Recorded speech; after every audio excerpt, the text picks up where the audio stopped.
all, good evening. Good to see you again. It's good seeing you, too. We saw each other about a month and a half ago. And do you remember the thing that I said about 3 times to you? We were at a Home Depot. Andrew was doing a signing. And I to say pleasantly surprised is an undersell. I told you something about 3 times that day when we were on the air. Do you remember what it was? We talk a lot. Yeah.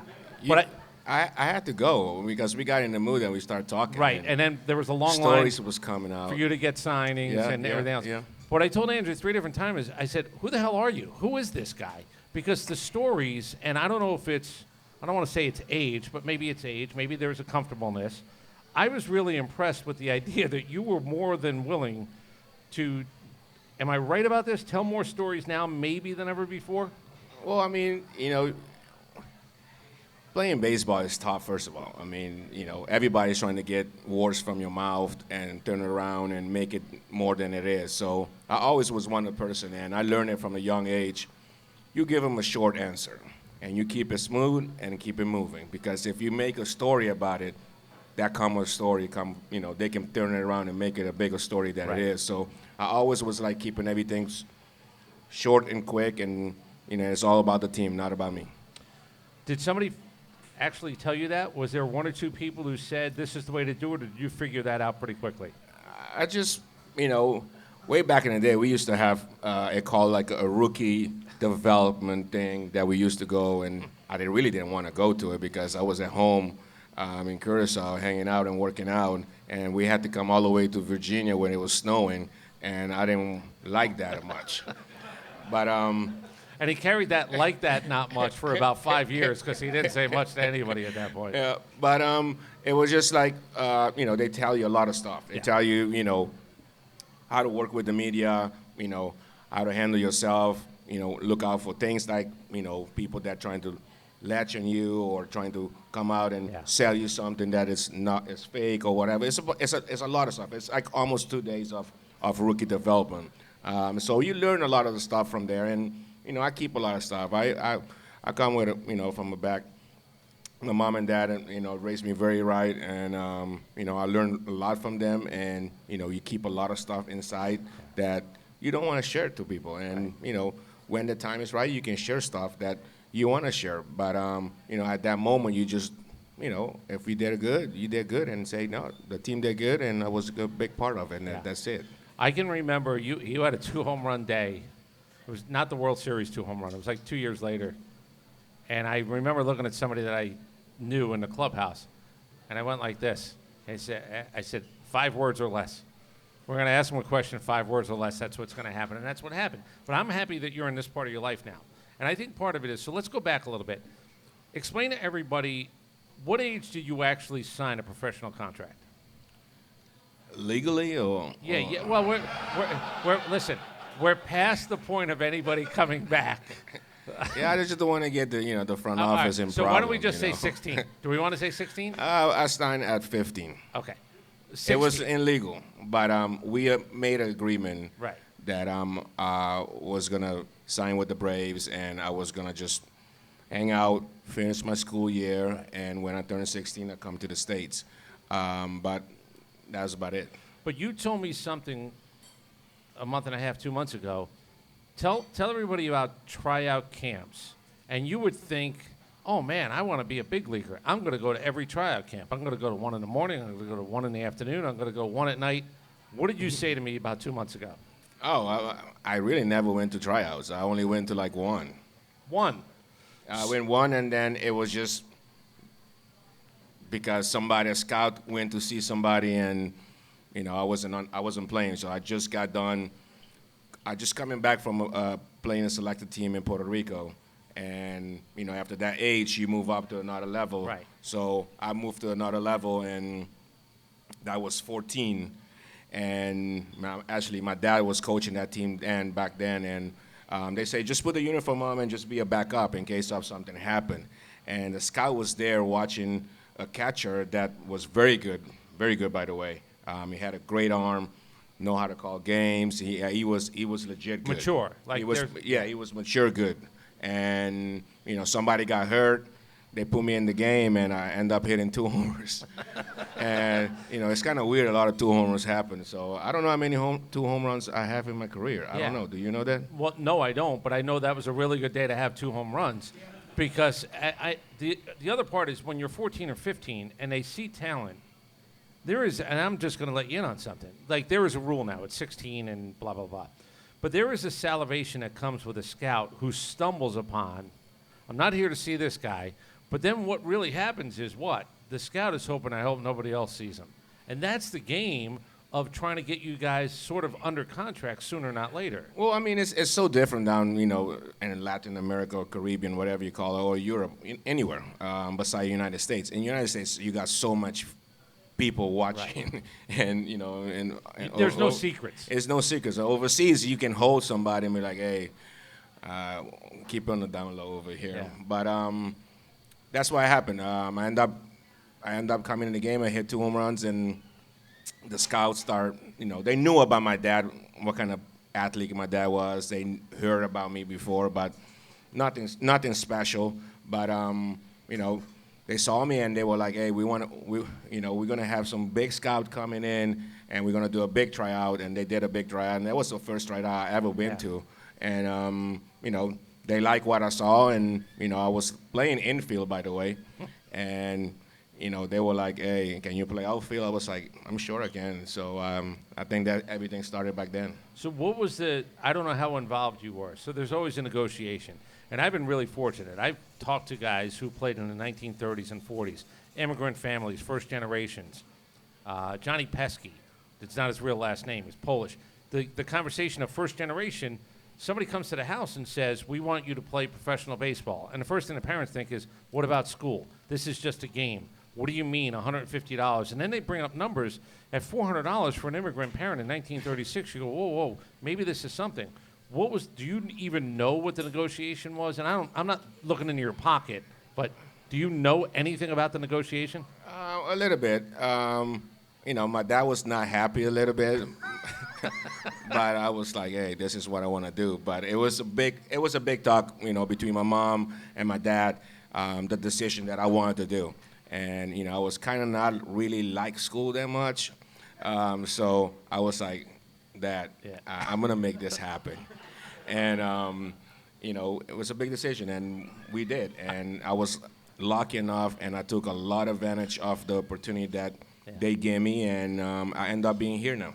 Before we talk about coming to America, and this is a big part of the story that I don't think gets talked about enough, at the age and everything else, what happens in a neighborhood like where you're from when they hear that somebody is being signed by a professional baseball team in the early 90s?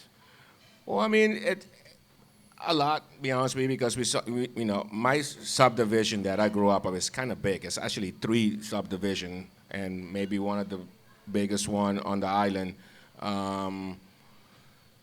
People know about you. People know how many windows and glasses you break in the neighborhood by playing baseball on the street. So they know what that I did, and my passion about the game was. It was big. It was big because, they see a kid, as little as I was, and running around and, playing baseball on the street and breaking windows here and there. My dad had to go fix them because my dad was very handy. It just seeing a kid like that going and kind of make his dream and chase a dream and make it happen, it was awesome. Yeah, there's neighborhood pride, but it's also country pride, because now you beget the next generation that sees you on TV. Just talk about that quickly, where you're the TV age where TBS and more people have an opportunity from an island to see you play, and that is a really big deal, is it not? Well, I mean, it was, to be honest with you. We had more people that signed way before me. We had like 3 guys that already signed with the Braves that the same scout signed. Okay. One was Randall Simon that made it with the Major League. I mean, I made it before him, but he made it. Mm-hmm. He made it with Atlanta Braves, and we had a couple guys that we had so many guys from the Yankees. Yankees was a big signing in Curacao for a long time because they had a major scout guy that was signing all the young guys out of Curacao to trying to be the next baseball player. but I was not the first Major League Baseball player that made it to the Major League. It was a guy named Hensley Mullins that made it with the Yankees in, I think it was like 89, maybe 93, something like that, I think. But he was the first one. But we had so many guys that got signed out of the island that was trying to chase the dream of being a professional. And, for me to make that as a young age, I mean, you can make it as an older age, and everybody was like, okay, yeah, he made it. But when you make it as a young age, you get a lot of hopes to a lot of young kids to, hey, I think I can do it too. Yep. And, I think everything started from that. And, we start getting a lot of scouts going to Curacao and trying to look for the next potential Andruw Jones. And, we saw a lot of guys that's coming out, and we still have a lot of young kids in the minor league that's have a bright future. All right, so we're going to talk about the Atlanta Braves stuff in 1 second, but I also want to mention, how much English do you speak when you come over, and who do you come over with? When I came with my parents. We came first to Atlanta. I signed my contract in Atlanta, and from there I got dropped off at West Palm Beach, and after that was history. My parents really never come. I didn't want them to come watch me play through the minor league because I know it's such a long journey and a lot of traveling. You don't know sure where you're gonna be today or tomorrow. So I didn't want to. And be honest with you, I never liked them to come watch me play when I was in the major league. So they come in, they come watch the game, and I say, hey, get home early. Make me some food so I get home so I can eat. Laundry done, food cooked. Yeah. My mom always did my laundry. My mama will iron my underwears and fold them like they are T-shirts. So she will always do my laundry. Are you a little bit of a mama's boy? Like, I mean, every boy is a mama boy. Okay, I mean, I'm I don't just know. If you get a guy that's a dad boy, I mean, it's weird. So, did anybody with the Braves? Is there anybody in particular who might have taken you under their wing? They're a little bit older, a few years older.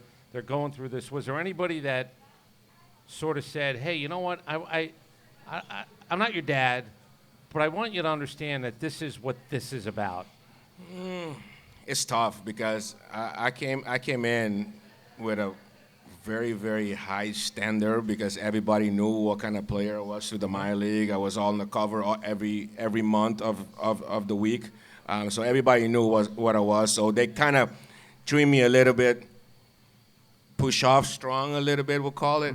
But not really. Be honest with you, not really. All right.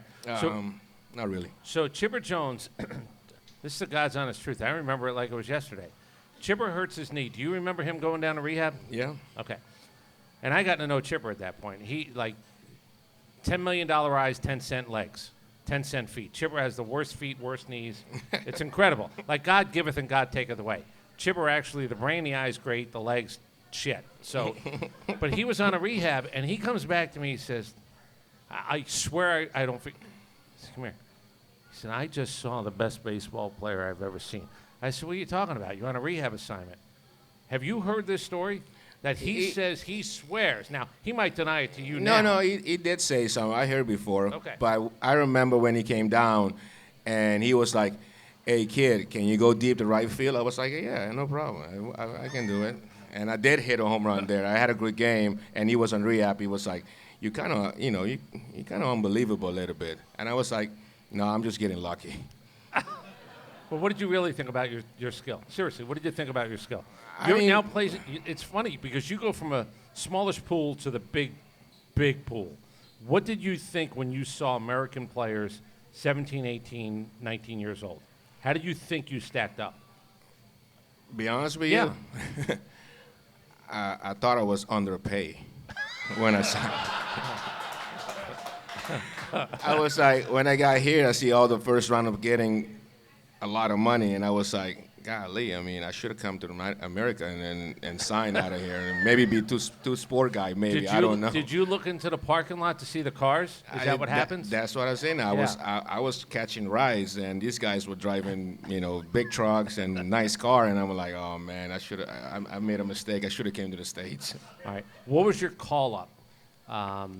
For those who don't know, and Andruw hit 2 home runs, Yankee Stadium, 1996 World Series. You missed 95 by a minute. Let me ask you something. Do you think you were ready at 18 to be on the 1995 team? Wow, that team was stacked. Be honest, I with you. know. We had a great Marquise team. in I don't center. know. I mean, be honest, they had one guy, Mike Devereaux. He was pretty good. He did a lot of stuff, good stuff for the team. And not really. Be honest, with you, I didn't even think I was going to be in '96 in the World Series or anywhere in the big leagues. Be honest with you. 96, I was just having fun. I was kind of pissed off a little bit because I then got invited to the big league camp, and all I wanted to go to the big league camp to just get some bats with my name on, and the Braves kind of wouldn't.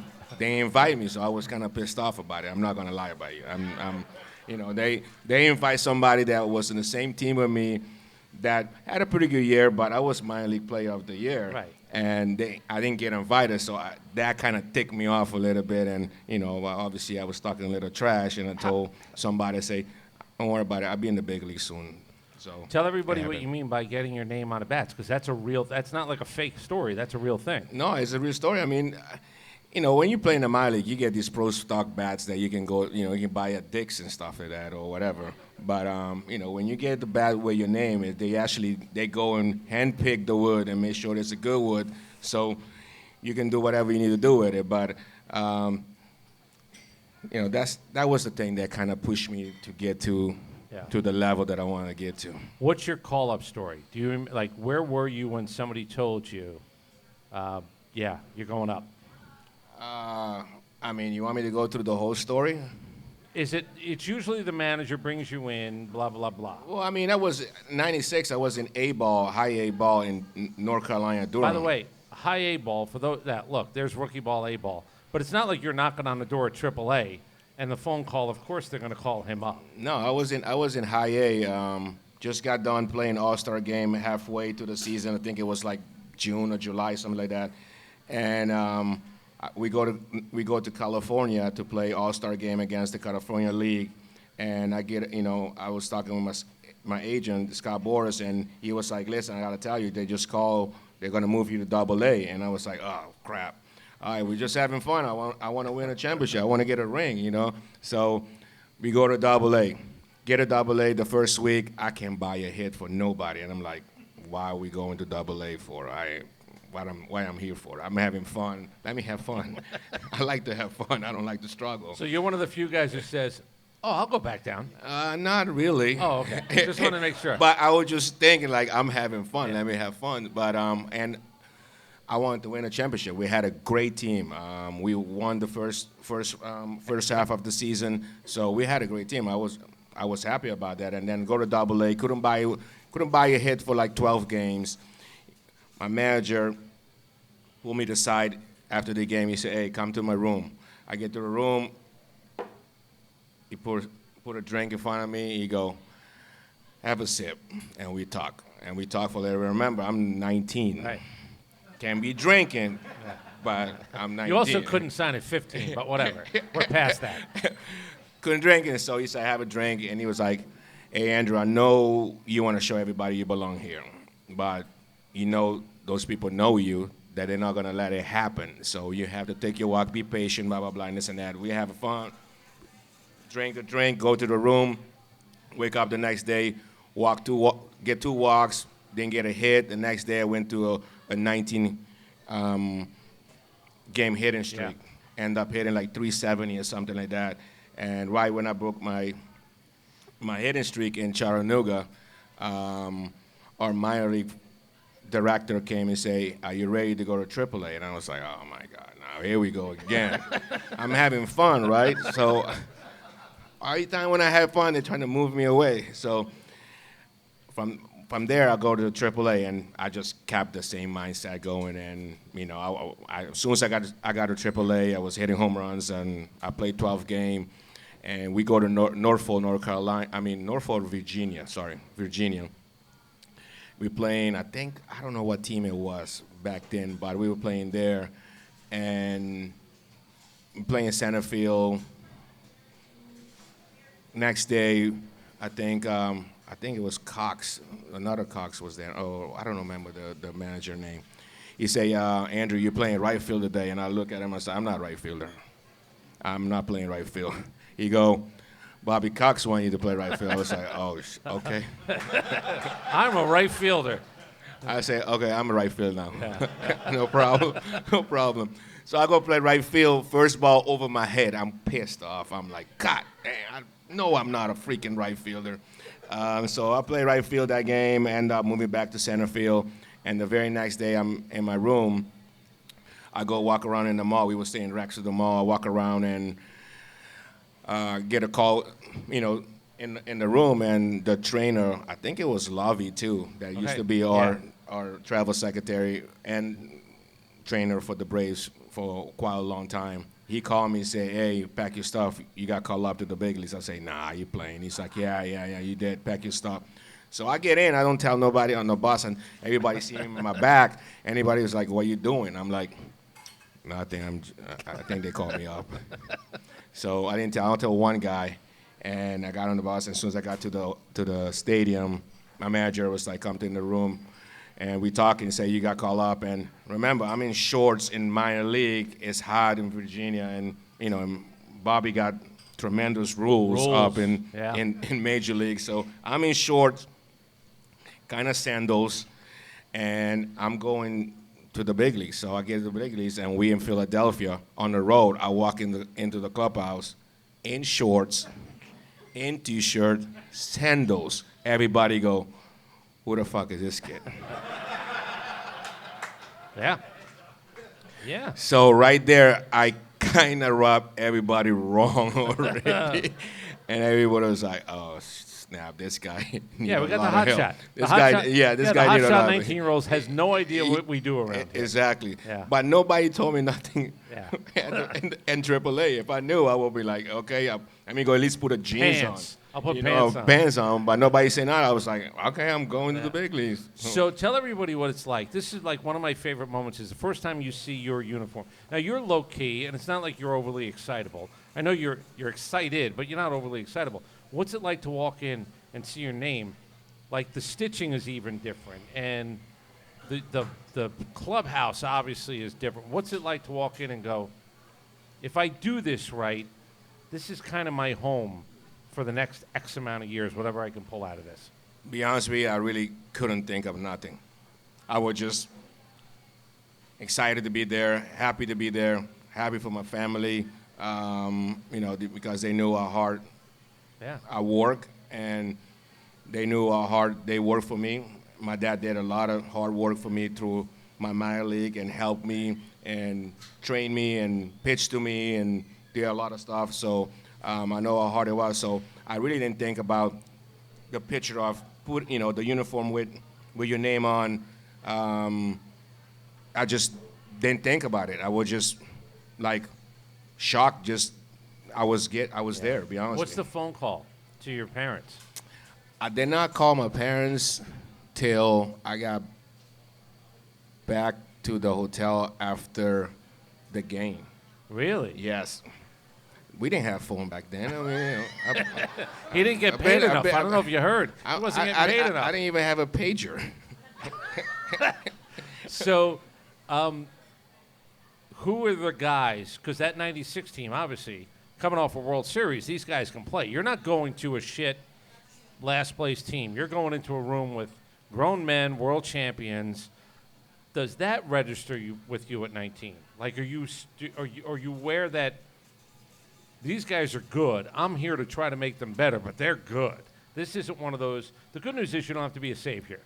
Like, that's the good news. Nobody's asking you to be a savior. They're asking you to be a good player. What was it like to walk in a room with world champions? Well, I mean, the expectation was already big because how good the team's been in the 90s since then. I mean, before I got there, they've been to the World Series probably 91, 92, 90, well, 95. Yeah, 93 they lost against Philly. Philadelphia. And then 94 was a strike. So the expectation is big. Yeah. They know, everybody know what the team is all about. You winning, you going out there trying to win the division and get to the World Series. And, walking there, you already know. The whole thing happened was because, I don't know, the front office knew that we were heavy left-handed hitters, and they wanted to have some right-handed hitters on the bench or somehow in the lineup. I remember we had Jimmy Dye that was a great player that was doing really good. So they know Bobby and Charles has some magic or something that they knew that we were going to play teams that had left-handed pitchers. So, they gave me the opportunity. And, like I say, my whole life, every time my dad told me, when they give you a chance, take advantage of it. And I think that's all I did my whole career. And I tell all my kids, I tell people that, anybody that I talk with, just, as they say, if it's advice, just take advantage of it. So you mentioned Hensley Mullins, and the Yankees had been big in Curacao. They were international before a lot of people were international because they had some cash. George Steinbrenner was going to throw money around. That's why you would go to the international places. Please tell me at 19, even if you don't have an I don't give a fuck, like if that's I'm 19, I'm here to have fun. Walking into Yankee Stadium, though, at 19, is that hit differently? Like, do you know enough to know that hits differently? No. Oh. All right. Might have been the I best still love that stadium. I mean, I played for them for 2 years, and I love playing there. The atmosphere of it just builds you up. If you don't build on these things, it's not. You don't have to play. Could you feel it though? Like, is there a real? Like, I work. I work with a guy from Cleveland who says we went to Yankee Stadium to see the '96 World Series and the '99 World Series. '99, we went up to Yankee Stadium '99. He goes, "What's the big deal? It's kind of a shithole." I said, "No, you're from Cleveland. That's the smell of championships. You have no idea what that is." So, do you know, like, what Yankee Stadium is? I mean, we know the history. Yeah. You know the history, all the good players that played there, even the players that was there that I was playing against them that I saw and kind of idolized as growing up and whatever. But that year, to be honest with you, when walking in there, we had a great momentum going. We were down against St. Louis, if you remember that, and we went on a great run. We scored over 10 runs every game. And we had a great momentum going, and we carried that into the first two games in New York. And walking there, the first game got rained out. I didn't even stay at the hotel that game. I don't know. I didn't tell the story. Where were you? I stayed at somebody's house. No, when you say somebody, like somebody's house. a lady friend? Was there a lady? Was there a lady I stayed at friend? somebody's house, and people. I didn't know that. Okay, what back the hell? then, people would say it's curfew, but I'm 19, but I'm saying you grown. Yeah. You're a man. you respect the curfew, but nobody's gonna come knocking your door and say it's curfew. I didn't stay at the hotel. I show up at the stadium and ready to go, and it was kind of chilly. Do you remember the craziness on the field though? Because I was there for that. Yeah. There's a lot. Obviously, it's more media than Atlanta. And there's like guys like Reggie Jackson because everybody's sort of got to be around. It's a World Series in Yankee Stadium. Yeah. Do you remember the buzz? That's sort of. I didn't even look. You didn't. No, I respect all these legends, but I did not buzz one bit. I was ready to go. Yeah. You want my four? I want 4 at bats. I don't care who I'm playing. I don't care where I'm playing. Yeah. Are you aware of the magnitude of the World Series? And I'm not even being smug about that. Oh, no. I was a big Oakland A's fan. I watched all the World Series against Oakland, against Cincinnati, San Francisco. Dodgers. I saw all these. I mean, I was a big Oakland A's fan. I don't know why, but I was. No, that's a little weird. I think, I was. Canseco, No, they had a good team. Yeah. I just like their white shoes. Oh, it's about style. It's about style. So tell me, you hit two again, I remember this. People are diving. I call it a dive for the record books. And the internet wasn't really a thing in '96. Al Gore hadn't invented it yet. I don't know. Something hadn't happened yet. But there's this thing called a dive for the record books where people are trying to find out who's the youngest guy to ever hit 2 home runs in Yankee Stadium. Who's the youngest guy to ever hit 2 home runs in a World Series? Does any of that, do you even remember that this was a big deal? Or let's just play the next game. Let's go to Atlanta and play. I mean, I'll be honest, I really didn't. You had no idea what's going on around you. No, everybody would say Mickey Mantle. I know who Mickey Mantle is. I never see him play. But Not really. I was ready to. I want to win and go to the next level. Yeah. So So can I give I you really didn't think about anything of Okay. those though. I mean, after the fact, after that. But it's on after your we resume lost forever. and all When this people stuff. talk about Hall of Fame, though, that's the type of stuff when people say, do you check boxes?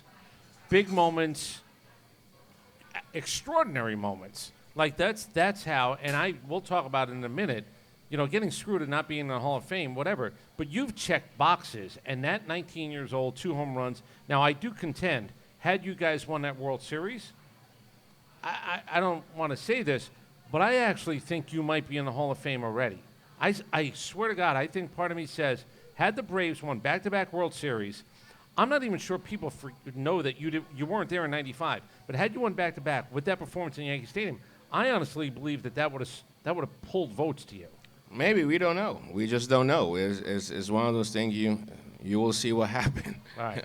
So I'm going to bring up the bad news now. Okay. Here's the bad news. Jim Leyritz is the bad news. Now, I don't know who's old enough. I don't know who's not. I told you a story. I'm with Bobby Cremins, the Georgia Tech basketball coach. It's 6-0. The Braves are winning 6-0 back in the launching pad, Fulton County Stadium. I'm in one of those because it's the round building, and I'm in a left field suite with Bobby Cremins, the head coach of Georgia Tech, New York guy who grew up a Yankee fan, but he says, I live here and I'm rooting for Atlanta. I swear to God, he looks at me and says, 6-0. He goes, I just wish it was a better game.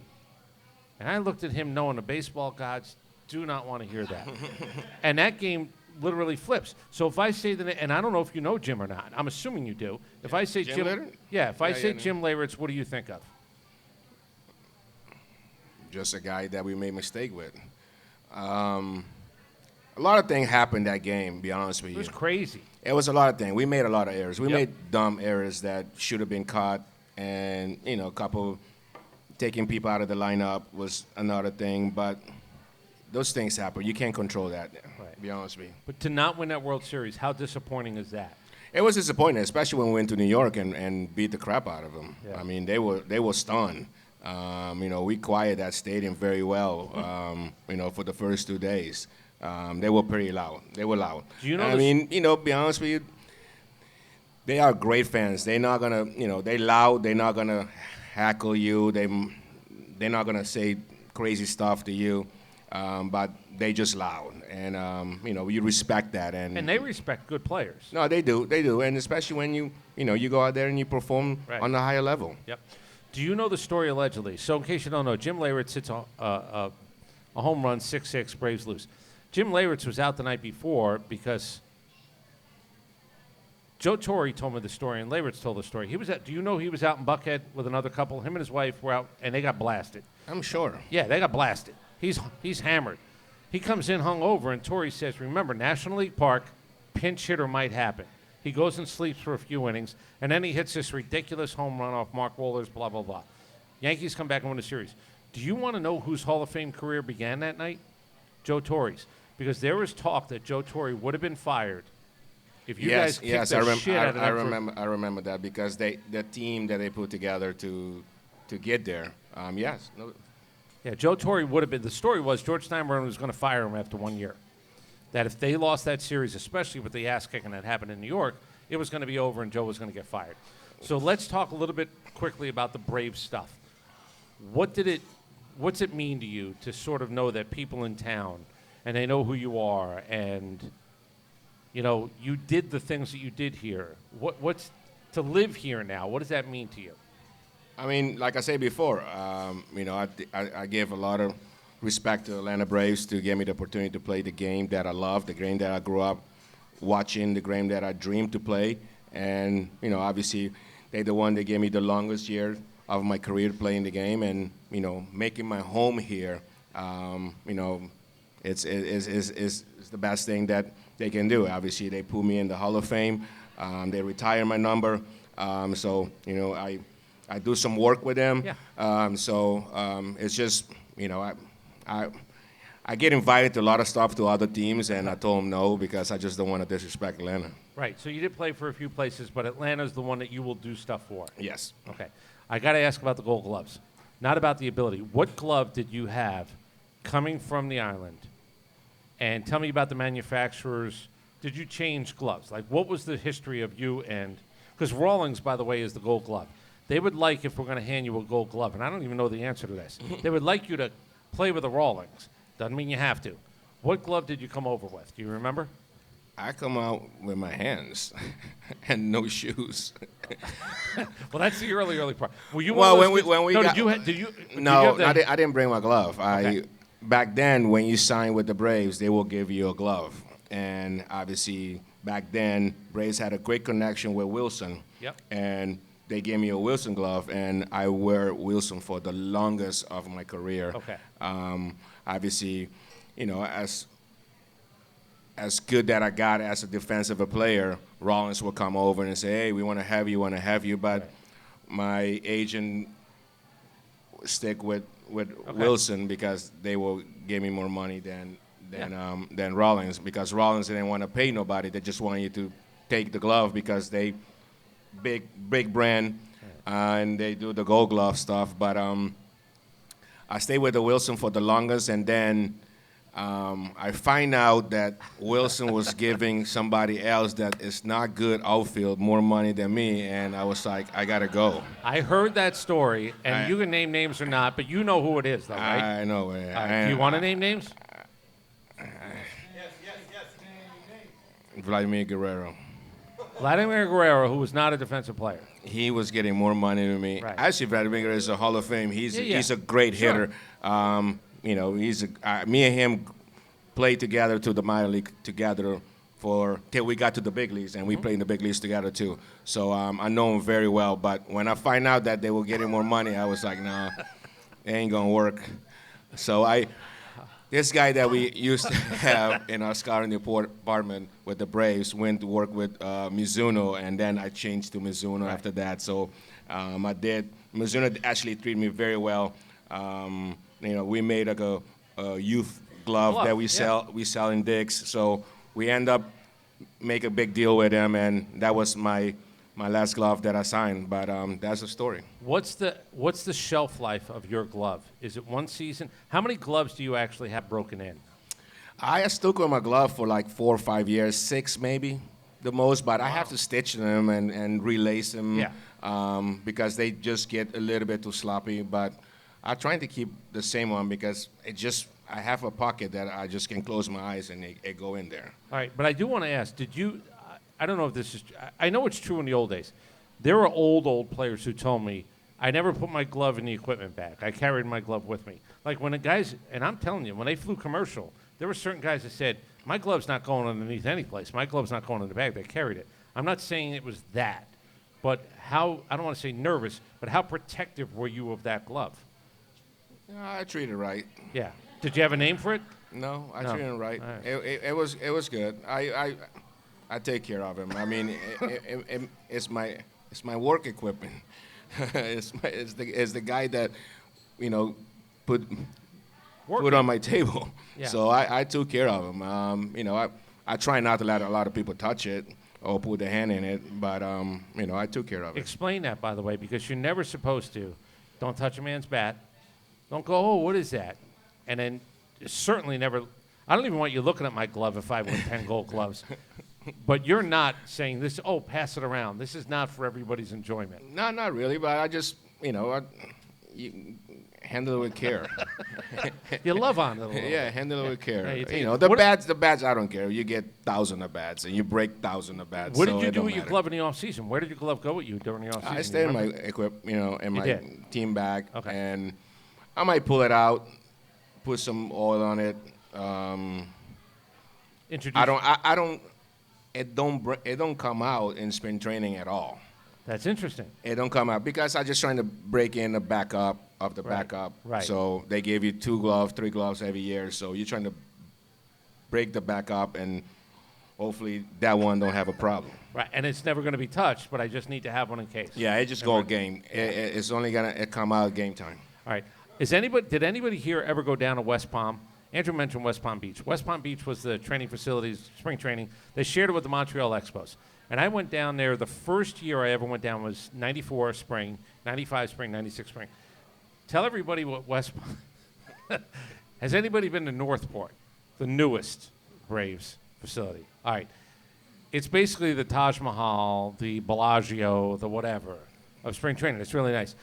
Tell everybody what West Palm was really like. I only experienced it one time. Yeah, because you went to Orlando. With the major league. Yeah. We only, and after that in '97 we went to Orlando after that.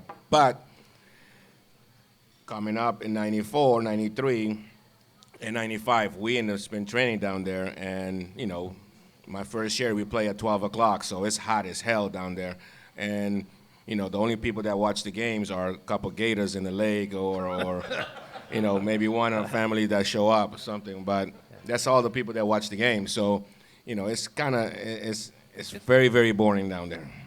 What about the facility? Not good. No. But explain. So what is not good to a player? I can tell you the media, nobody ever checked their credential. Like now it's like Checkpoint Charlie. Like you have to go through the whole thing. In West Palm, I swear to God, you'd park your car in a parking lot. This is what you did in media. You stepped over a looped chain link fence, and you were in. And nobody ever asked why you were there. Nobody ever said, it's crazy. It was kind of open. Don't get me wrong. West Palm Beach is very, very beautiful. Not where the stadium was. Right. Let's put it that way. Right. Did you go out at did you live at the team hotel for a year? What was the hotel that had the nightclub in it? No, I didn't stay there. Okay. Did you ever go out, because you're obviously underage? You never went out with Griff, Lemke? You never did any of that? Because we didn't stay where that hotel. We stayed in the minor league hotel that across the train rail, where it was not good to go to. What was Orlando like as a step up? Busy. A lot of people that just don't know how to drive. Too many people. Too many people. Great facility. Yeah. It was in the beginning. Not Braves facility. It was Right. owned by Disney, but I'm sure they were very happy when we moved to Northport, because they were like, now we can make some money on here because we have a lot of fields that you guys are taking advantage of. But the first 2 years, it was fun. Yeah. You actually in Disney World. You're doing everything. You see all the parks around and all the stuff. Obviously, one year, the first year, I think Tat was still big part of the team. He closed Universal Studio for all our family, and that was fun. Wow. And obviously, when your family come, Bobby's nice enough to say, hey, don't show up today. Take your family to the park and go enjoy Disney with your kids or whatever. And so that was a good part. But after 5 years, it was like I'm doing the same thing over and over. So again. I'm kind of tired of it. Yeah. What do you think of Northport? It's nice. It's a nice facility. I think it's got a lot of potential. I think obviously we're gonna work to try and do similar thing that we did at the Battery down there with hotels and stuff like that. It's gonna be good. We're gonna be there for a long time. So I think we're gonna try to make it as best that we can make it down. All right, some quick baseball stuff. What was it like to realize you were not going to be an Atlanta Brave? You hit free agency, and you can kind of go anywhere you want. That's the beauty of it. I play well enough. It's my turn. I get to be a free agent. Was there anything other than the business of not being a Brave? Like, did it bother you at all? Was there like an emotion of not being with the Atlanta Braves? To be honest with you, it was tough because I didn't think it was going to happen like that. Because before I become the first free agency, Stan Kasten came to me and said, Andruw, I want to talk with you. And I got invited to the basketball game. He pulled me in the back and said, Andruw, we want to offer you a deal. If not, we might trade you. And I was like, I don't want to leave. I don't want to go nowhere. I mean, I just bought a place in Atlanta. I'm happy here. I'm trying to build a family. So I talked with my dad, and I flew my dad from Curacao to Atlanta, and we went to the Brave Stadium, and we made a deal. Okay. We made a deal, and after we shake hands, I called my agent. I say, hey, listen, look over the legal of the paper. I just signed a deal with the Braves. My agent was pissed off. Sure was. Scott Boras, by the way, is one to get pissed off. He was pissed off. He's like, no, don't do that. I was like, yeah, that's what I want to do. I look at all the other people on my same level, how much money they're getting. So I was like, I do the same thing and just move on. And he was like, okay, whatever. So I end up signing that deal and, been for Atlanta for long and, having a good years and so forth. And, coming to my last year here, Charles called me after the playoff game. No, he didn't call me. He told me in my face. He said, "Hey, tomorrow, can you come afternoon to the office? I want to talk with you." And I was like, "Okay, maybe something like that gonna happen again. I don't know." You know what I mean? But I was very disappointed the way he went about it because we never asked for money. I didn't say how much money I won. He just simply say, "Hey, we're not gonna bring you back. You're gonna make too much money." And I said, "I don't know how much money I'm gonna get," but I didn't say that to him in his face, and I just was like, "Okay." Yeah. So I guess I'm done here. So, he was like, "You're always going to be a Braves, blah, blah, blah, and this and that." And I was like, all right. So I went home and I told my wife, I say, "Hey, they just told me we out of here." Yeah. So, after that, everything started going and where are you going to go and all the stuff, blah, blah, blah. But, I was very disappointed because I thought we had a kind of, I know it's a business for everybody, both sides, but I thought we had a kind of family agreement with each other that, you came last time and asked me if, we want to sign you, and, I thought we were going to go that way, but it didn't happen, so we move on. But it was tough. It was a tough decision. I didn't want to go. Like I say, I have my family here. I built a family here. I have my home here, so I didn't want to move. All right. Let's do the baseball stuff real quick, and we're going to get a couple of questions. We got some signed baseballs that Andruw was kind enough to sign. We're going to give to you guys. The idea of playing deep or playing shallow as a center fielder, can you explain, because I've talked to every pitcher, or most every pitcher, who looked over their shoulder and saw you. Tell everybody why you played where you played relative to maybe some other center fielders. But you played shallow compared to a lot of guys. You can say that, but I did my homework. I know who was pitching in the mouth, and I know who's hitting. So I can see I'm shallow, but I'm not. But I always moving. I always move in the left field. I'm always moving the right field. I'm moving myself forward, back, right, left, whatever. Before analytics.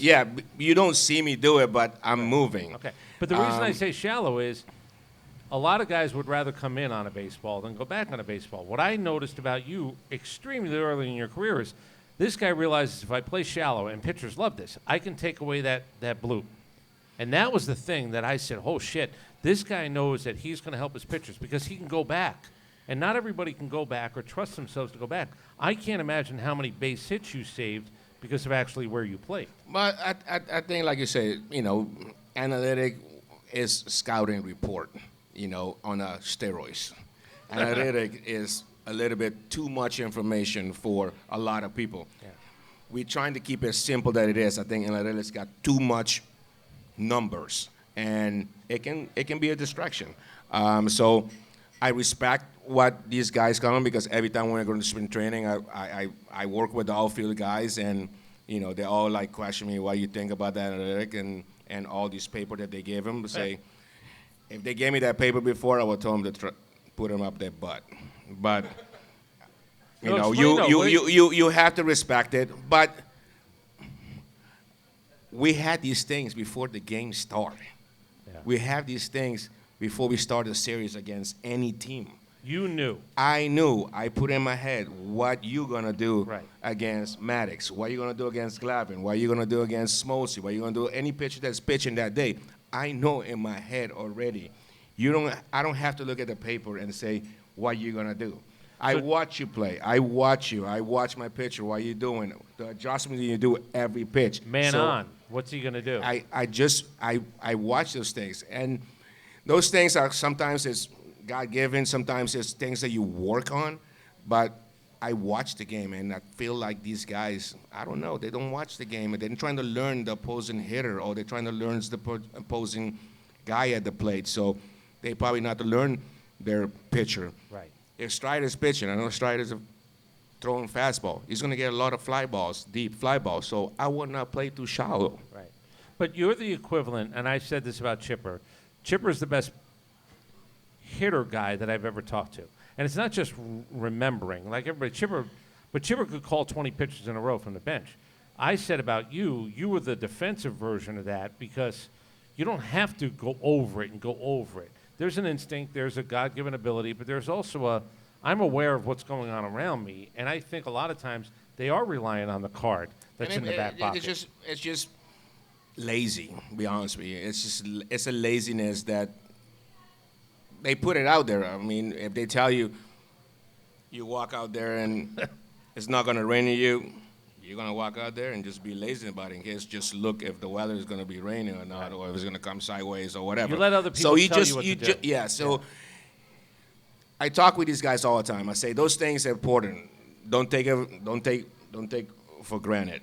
But you got to watch it. You got to use your instincts. Guys that make great plays, guys that be superstar or win Gold Glove is guys that use their instincts defensively or anything else. Have you ever heard the story about Willie Mays compared to Hank Aaron as a defender? So Willie's hat would always fly off, but Willie wore his hat a little bit up, and Hank Aaron made as many great plays, or let's just say it was comparable.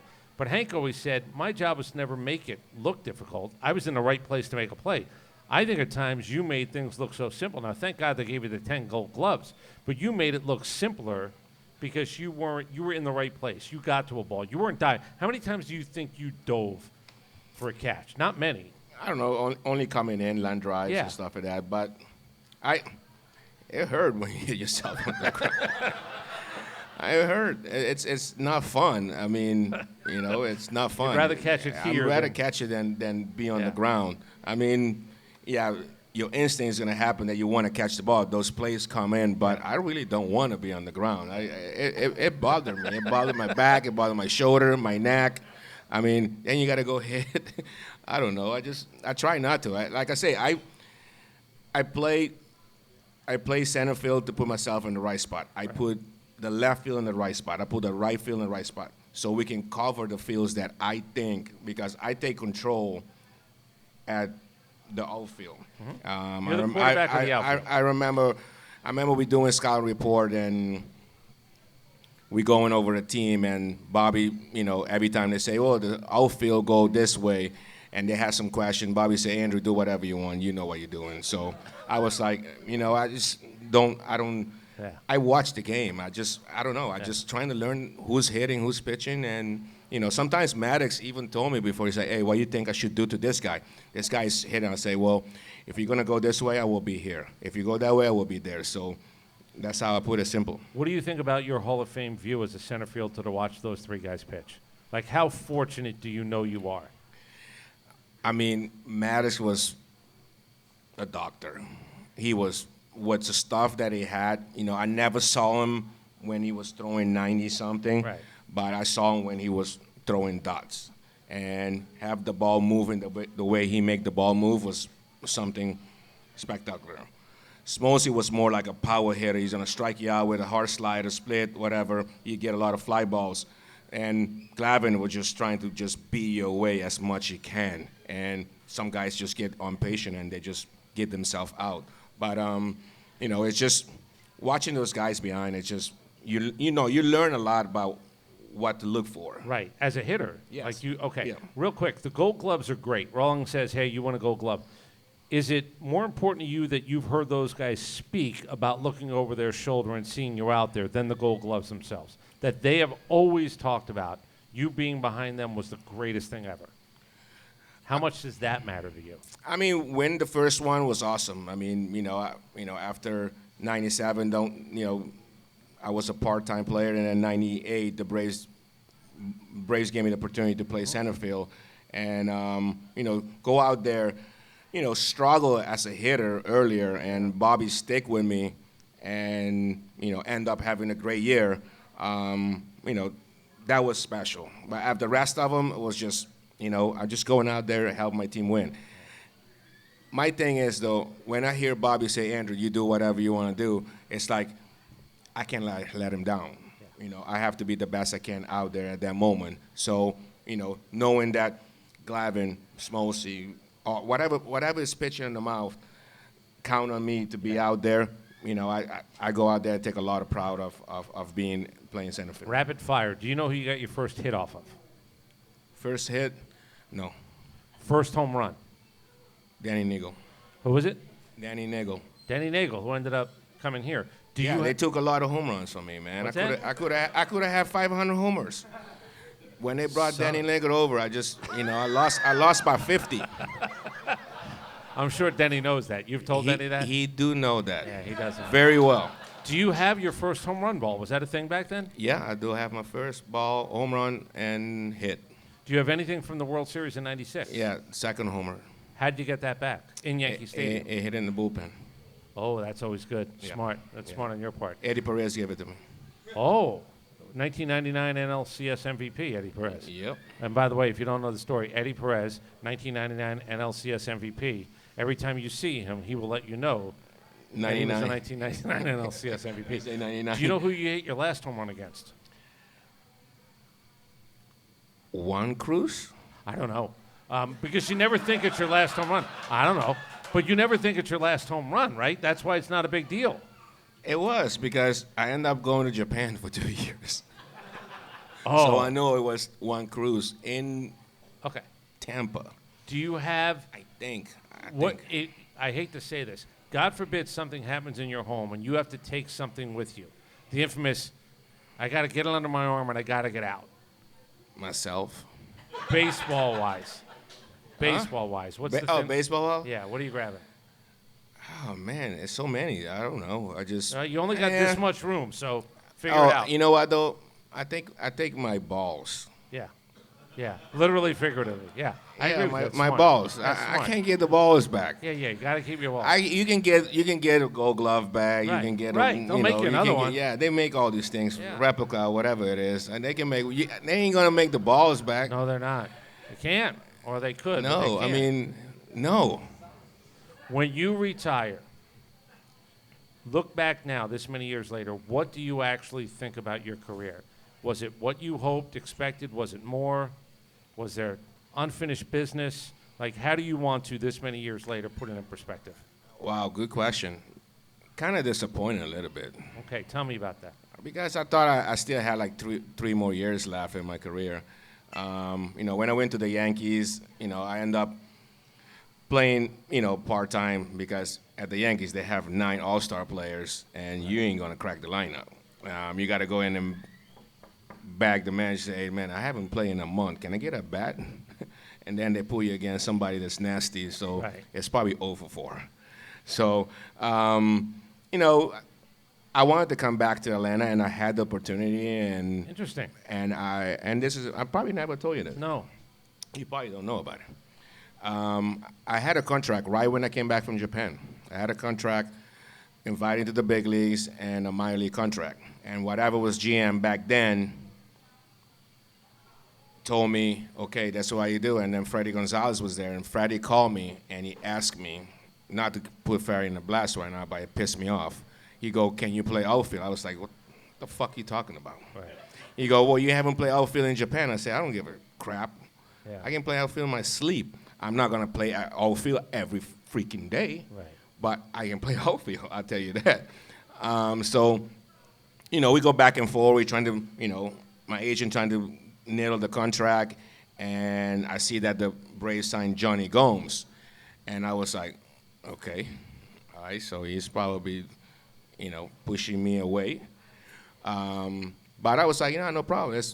I just want to get invited to the big leagues. Right. If I make the team, I make the team. If I don't make the team, I retire. I signed a Okay. contract with the Braves. I'm retired with the Braves. And it never happened, and it pissed me off. And, I was very ticked off about the front office for a while. How does it get repaired? And it's already dead. No, but it's repaired because you're doing Braves things. Everybody seems to be okay. But Well, there I has mean, to the front office is completely different what we had. I Right. mean, all those guys are gone. I mean, they should have been gone a long time. They should have never been there. So, it was just one of those things. I just wanted to get a chance, and I knew I could have done anything. I could have played first base. I could have played outfield. I could play anywhere. But, I wasn't going to play every day. Yeah. I just wanted to just, be at home, finish my career at home, and if it did not, like I said, if I did not make the team, I would have retired right there. Would you and have and the craziest thing is though, the GM then told me I need to go. If I don't make the team, I need to go to AAA. I say, you crazy. Yeah. Because I was just going to ask, what happens if you don't have a great spring and they have to sit down with you and say, we're going to send you to AAA, Andruw? That's shit, because that's not going to work. He crazy.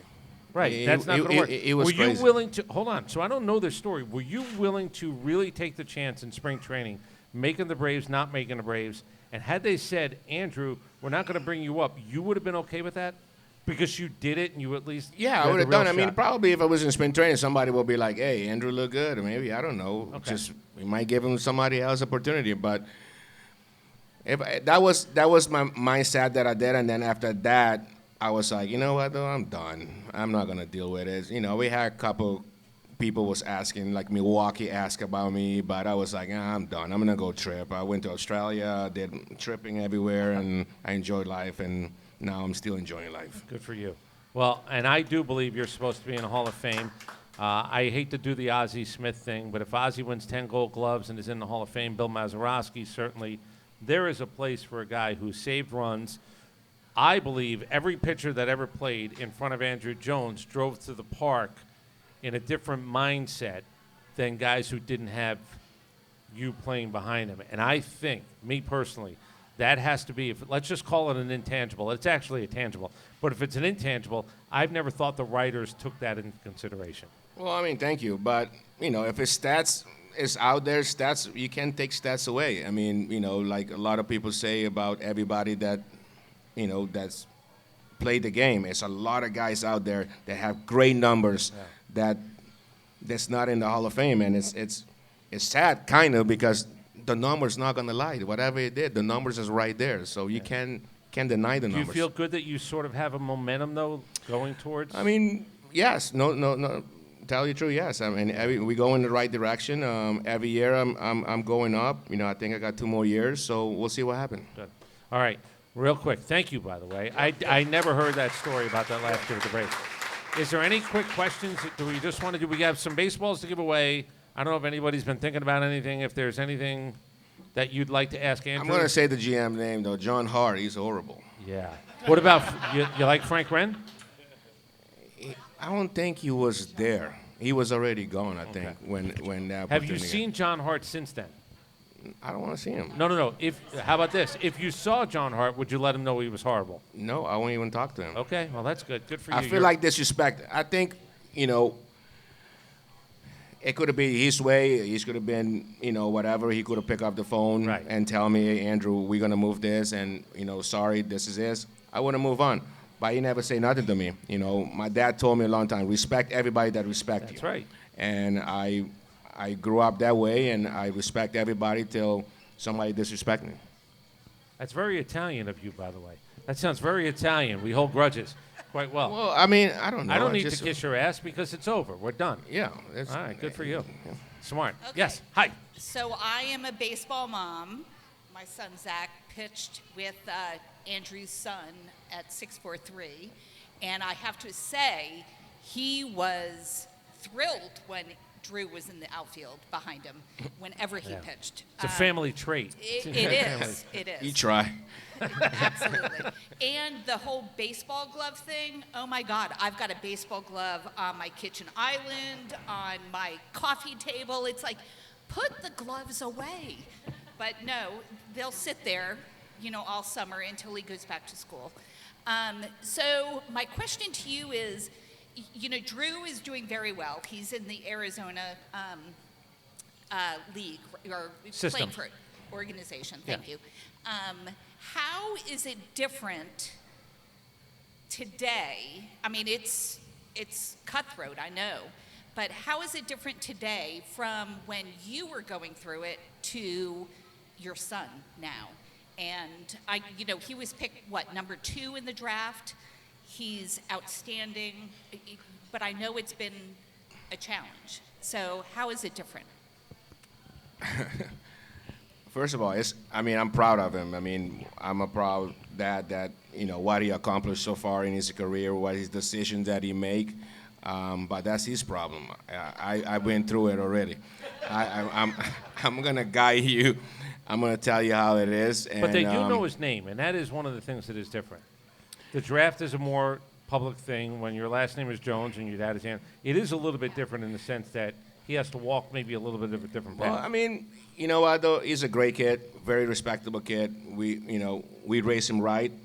He know what he wanted to do, and all I told him, I say, make sure you don't disrespect the last name. So go out there and have fun, and whatever happened, just enjoy it. It's a long journey. It's tough. It's very, very tough. Minor league is not easy. It's kind of different from way back then. I was just talking with some minor league director when I went to see him the other day. I said, it's kind of tough these last 2 years, though, because you play six games with the same team. Right. And if you're struggling for 6 games. Right.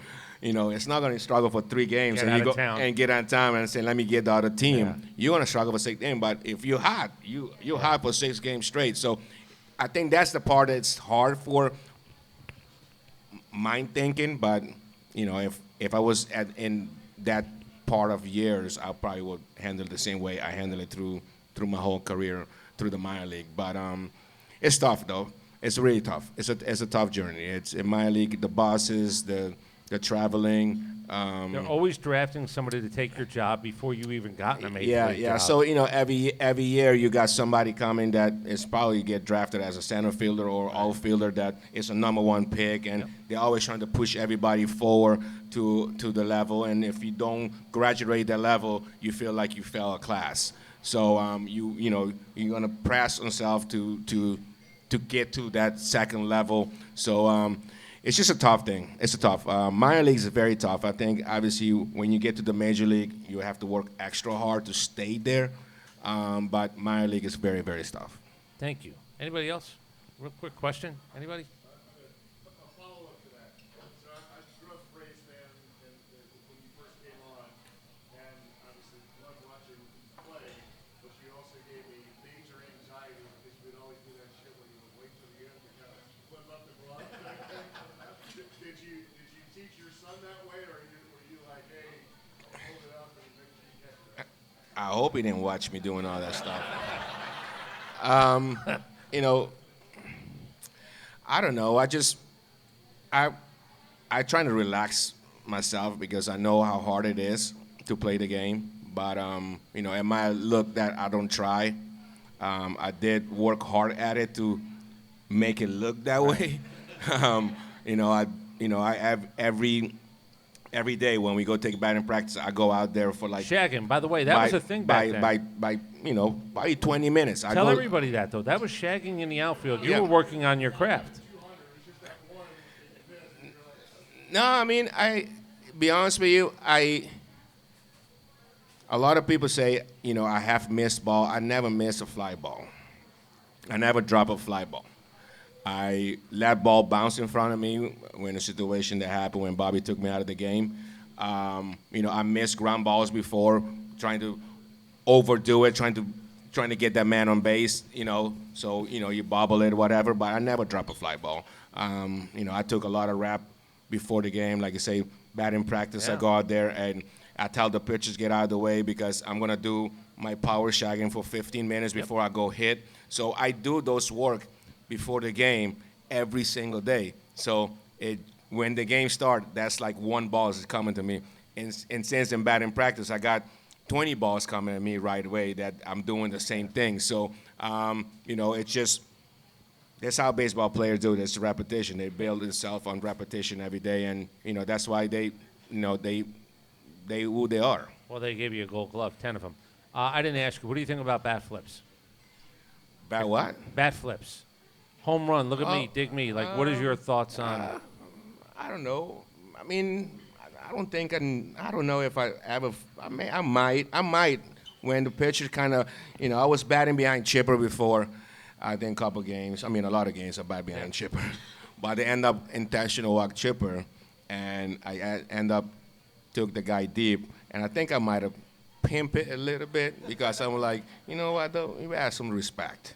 Yeah. But it's just how it is. They'd rather, if it's a right-hander out there, they'd rather throw to a right-hander than a left-hander that's going to do damage against them. So, I think those the part that I feel like, I don't flip the bat, but I do my little walking before I go to you the watched. base. Yeah, You I became a watch. spectator I for a little mean, if you crush it, you got to watch it.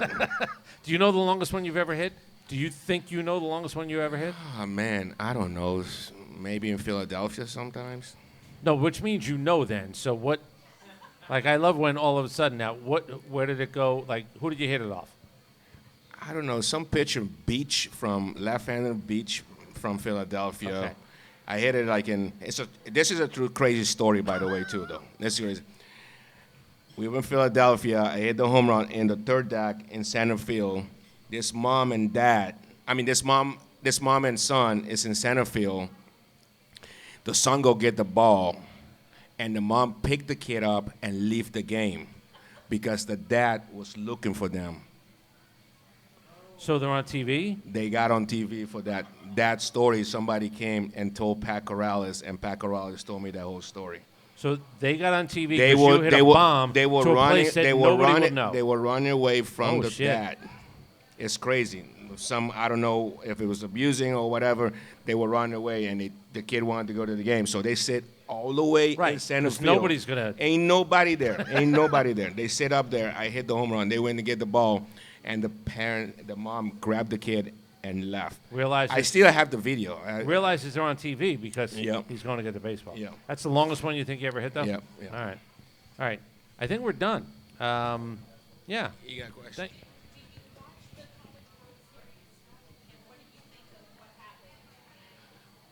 I was traveling when they was going down, though. I watched some of the games to beginning. I didn't watch the final. Well, I think, Andruw, not only thank you for being here, I really respect the way you went about your business. I will say that because, I don't know, as a guy who got lucky enough to be in a building, I watched basically all the Chipper's career. I saw all of your Atlanta career. I missed a couple of few years of Smoltz and Glavine, but for a guy from New Jersey to be able to say Hall of Famer, Hall of Famer, Hall of Famer, win, win, win, enjoy all of that, I probably don't say it enough, but thank you to you guys for being as good as you were, because this city got a real fun ride. This city got a fucking ride that not a lot of cities get a chance to take, and it was really because you guys went about your business the right way, winning mattered, and all those things. I think that you guys brought a lot of happiness to a lot of people in this town. Well, I mean, we had a great manager, and that was Bobby Costa, and I gave him a lot of respect. And Bobby Costa was like my second dad. I recall it all the time when I tell people that. So it started with Bobby and the way he guided us into go out there and play the game the right and be a man and play the game the right way. Yeah. And I think that's how everything started. And we had tremendous years for we ended up winning 14 straight division titles, and it's one of the longest ones in sport history. So a lot of people talk about World Series, and we didn't win enough World Series. We didn't do this much, but winning World Series is tough. It's not like, hey, we woke up today, we're going to win the World Series. Oh yeah, we're going to make it. We're going to win it.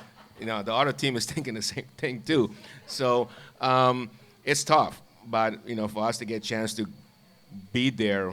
I don't know, in those 14 years, how many we went to? Like 5, 6? 91, 92, 95, 96, 99. 99, so 4? 5. 5. So it's very good. And to win one, we had a great dynasty of organization and teams that, we always puzzled together to get where we want to be. Thank you. Andruw Jones.